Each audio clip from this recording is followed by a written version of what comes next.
దేవునికి స్తోత్రం. యెషయా గ్రంథం 57 దుష్టులకు 57:21 చదువుకున్న వాక్యంలో మనం చూసుకున్న విధానం అయితే దుష్టులకు నెమ్మది ఉండదు. దుష్టులకు ఎందుకు నెమ్మది ఉంటుంది అంటే వాడు దుష్టుడు కనుక వాడికి నెమ్మది ఉండదు. ఇక్కడ రాసినాడు యెషయా గ్రంథము 57:21 మనం చూసుకునే దుష్టులకు నెమ్మది ఉండదని నా దేవుని నేను రచిస్తున్నాడు. కాబట్టి దేవుని యొక్క వాక్యం సైతాన్ గాడికి చోటు ఉండకూడదు. ఎప్పుడైతే నీ జీవితంలో సైతానికి చోటిస్తావో ఆ దుష్టుడు నిన్నేం చేస్తాడంటే నిన్ను పెరగనీయకుండా నిన్ను అనుసరిస్తాడు. దుష్టుడు కాబట్టి వాడికి నెమ్మది ఉండదు. కాబట్టి దుష్టుని సమాసం చేసిన వాడిని కూడా నెమ్మది ఉండదు. కాబట్టి దుష్టుడికి వాడు బ్రతికేంతకాలం నెమ్మది ఉండనే ఉండదు.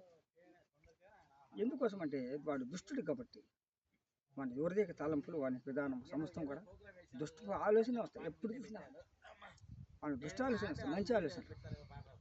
కాబట్టి దేవుని నమ్మిన నీవు మంచి పద్ధతిగా మంచి విధానంగా ఉంటే దేవుడు దీవిస్తాడు. దుష్టబుద్ధి మంచి నడవడిని చేరిపేస్తాడు. గమనించాలి. దేవుని వాక్యంలో రాయబడింది యెషయా గ్రంథము 48:22 యెషయా గ్రంథము 48:22 ఏడు కూడా అదే మాట ఉంది.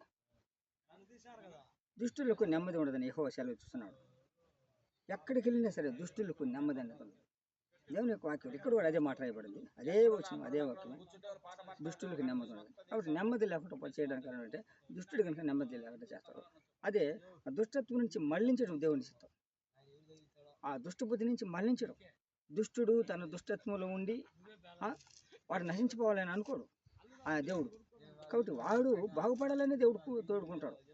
చూడండి అదే గ్రంథము మరి యెహెజ్కేలు గ్రంథము 18:23 దుష్టుడు మరణము నొందుట చేత నాకు ఎంత మాత్రం సంతోషం కలుగునా. దుష్టుడు వాడు చచ్చిపోతే నాకేం సంతోషం ఉంటాడు దేవుడు. కాబట్టి వాడు మరి మరణం నుంచి తప్పించుకోడు. వాడు తమ ప్రవర్తన దిద్దుకొనిటే నాకు సంతోషం. ఇదే ప్రభువు యెహోవా.